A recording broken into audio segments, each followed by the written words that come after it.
देखिए हमें सवाल दिया है, यदि m प्लस n बराबर -2 है तो n cube plus n cube minus 6n का मान क्या होगा। हमें ये दिया और ऑप्शन ये दिए हैं 8, -1, 4, -4। इनमें से हमें बताना है कौन सा सही है। हमें इसको लेके करना होगा, ठीक है। n प्लस n बराबर हमें -2 दिया है और हमें इसका मान बताना है, ठीक है। इसका हमें मान बताना है। आपने फॉर्मूला पढ़ा होगा a cube plus b cube का होल क्यूब क्या होता है, a cube plus b cube plus 3ab into a plus B. ये फॉर्मूला तो आपको पता ही होगा। ऐसे ही हम इस पे क्यू कर देंगे, इस पे भी क्यू और इस पे भी क्यू। अब इसको हम यहाँ पे ओपन करते हैं तो क्या हो जाएगा, ओपन करके क्या हो जाएगा जी, इस तरीके के, यानी N cube plus N cube plus 3mn और n प्लस n, ठीक है।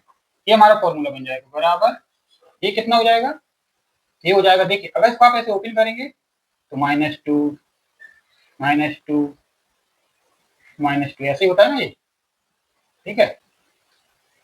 अब ये देखो, ये हमारा ये बन रहा है, ये बन रहा है। mn की जगह हम क्या लिख सकते हैं, mn की जगह हम ये लिख सकते हैं m प्लस n बराबर -2, ठीक है। n cube plus n cube plus 3mn और इसकी जगह हम कितना लिख सकते हैं -2 बराबर, ये कितना हो जाएगा टोटल -8। अब इसका हम इसमें गुणा कर देंगे तो कितना हो जाएगा, माइनस का है ना, ये माइनस का, जिसमें ये प्लस का गुणा करेंगे तो माइनस का हो जाएगा और संख्या में संख्या का गुणा हो जाएगा तो क्या हो जाएगा, नंबर चेंज हो जाएगा। n क्यूब माइनस 3×9 बराबर -8। देखो ये वैल्यू आ गई इसकी, कितनी आ गई, -8। हमें यही पूछ रहा था इसकी वैल्यू, इसका मान क्या होगा, तो इसका मान कितना आ गया हमारा -8, यही आंसर है। तो आंसर हमारा क्या होगा इसमें, ऑप्शन बी। चलो अगले सवाल देखते हैं, अगले सवाल में क्या है। देखिए हमें सवाल दिया है कि पहली 20 सम संख्या का योग कितना होगा। तो हमसे पूछ रहा है पहली 20 सम संख्या का योग कितना होगा और ये हमारे ऑप्शन दिए हैं, इनमें से बताना कौन सा सही है। देखिए पहले तो हम ये समझते हैं कि सम संख्याएं होती क्या है। देखिए सम संख्या होती है हमारी 2, 4, 6, 8, 10, 12, ऐसे करते करते कई हो जाती, बहुत सारी, है ना। तो ये हमारी सम संख्या हो जाती है। अब वो लेकिन हमसे पूछ रहा है पहली पहली 20 सम संख्याएं, पहली 20, तो पहली कौन सी है हमारी, 2, 2 से स्टार्ट है हमारी, यानी यहाँ से 1 2 3, ये हमारी यहाँ से स्टार्ट होगी 1 2 3, ऐसे करते करते 4 5 6, टोटल नंबर हमारे 20 होनी चाहिए संख्या में, उसको बोलते हैं पहले 20 सम संख्याएं। अब इनको करते कैसे हैं, अगर आप इस तरीके से करेंगे 2 4 8 6 8 8 10 12 14, ऐसे करते करते सवाल बहुत बड़ा हो जाएगा। तो हमें इस तरीके से नहीं करना है, ठीक है। तो हमको इस तरीके से नहीं करना है, ऐसे सवाल बहुत बड़ा हो जाएगा, तो इसको कैंसिल करो। अब इसको कैसे करेंगे, इसी सवाल को हम इसमें फॉर्मूला लगाएंगे, जो है सम संख्या का योग, सम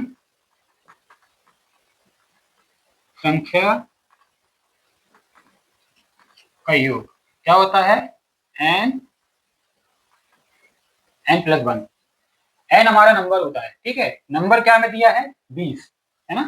नंबर हमें दिया है, n बराबर हमें क्या दिया है 20। बस n की वैल्यू हम यहाँ पे रख देंगे तो क्या हो जाएगा, n प्लस 1, n की जगह हम क्या रख देंगे 20, ब्रैकेट में 20 प्लस 1, तो 20 गुणे कितना हो जाएगा 21, 21 का 20 में गुणा करेंगे 0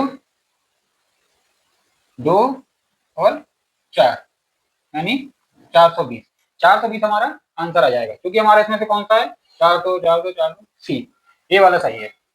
सवाल देखते हैं, अगले सवाल में क्या दिया है। देखिए हमें ये नंबर दिए हैं सवाल में और पूछ रहा है माध्य का ज्ञात करो, यानी हमसे पूछ रहा है माध्य का ज्ञात करो। और ये हमारे ऑप्शन दिए हैं, इनमें से कोई एक ऑप्शन सही है वो बताना है हमें। देखो माध्यिका ज्ञात करने के लिए हमें सबसे पहले क्या करना पड़ेगा, ये जो नंबर दिए हैं इसको आरोही क्रम में रखना पड़ेगा। आरोही क्रम मतलब असेंडिंग ऑर्डर, असेंडिंग ऑर्डर मतलब छोटे से लेके बड़े तक, 1 से लेके 10 तक, ऐसे असेंडिंग ऑर्डर हो जाता है, छोटी संख्या से लेके बड़ी संख्या तक।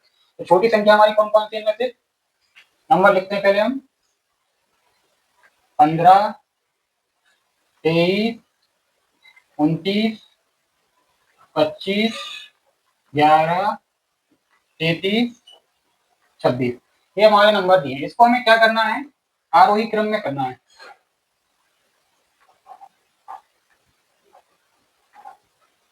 आरोही क्रम, आरोही क्रम में क्या देख, चलो आरोही क्रम में लिखते हैं, पहले क्या लिखेंगे, 11, फिर 15, फिर 23, फिर 25, फिर 26, अब क्या रह गया,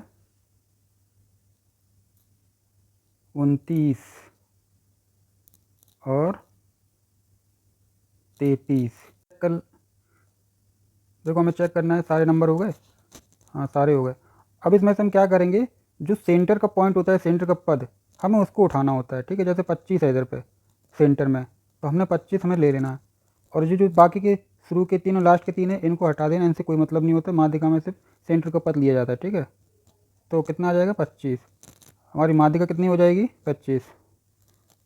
माध्यिका 25, तो ऑप्शन क्या है हमारा सही, इनमें से ए 25, ठीक है। चलो नेक्स्ट सवाल देखते हैं। देखिए हमें सवाल दिया है 15 के प्रथम 9 गुणजों का औसत ज्ञात करो, यानी 9 तक, 9 तक दिया है, 15 के दिया, ठीक है, 15 के। और ये हमारे ऑप्शन दिए हैं, इसको हम चलो कैसे करेंगे देखते हैं। गुणज किसका बोल रहा है, 15 का, 15 यानी 15, 15 के बाद 15 दूनी 30, 15 तिया 45, 15 चौको 60। देखिए सीरीज चल रही ना, 15, 15 दूनी 30, 15 तिया 45, 15 चौको 60, यानी 15 का गुणा होते चल रहा है, गुणज होते हुए चल रहा है। और ऐसे करते करते इसको हमें 9 तक लाना है, यानी 9 गुणज होता है, यानी 1, 2, 3, 4, ऐसे करते करते करते हमारे नंबर हो जाएंगे 9, ठीक है। और फिर इन लोग, इनका टोटल करने के बाद, ये ऐसे करने के बाद, इनका टोटल करने के बाद वो नंबरों से इसका डिवाइड कर दो, तो ये तो हो जाएगा बहुत लेंथी, बहुत बड़ा हो जाएगा। ऐसे इसको हम लोग आसान तरीके से करने की कोशिश करेंगे। चलिए सवाल कैसे करेंगे देखते हैं। इसके लिए गुणजों के लिए हम एक फॉर्मूला कर लेते हैं, इसको देखते हैं कैसे करते हैं। इसको आसान करने के लिए गुणजों का औसत, गुणज का औसत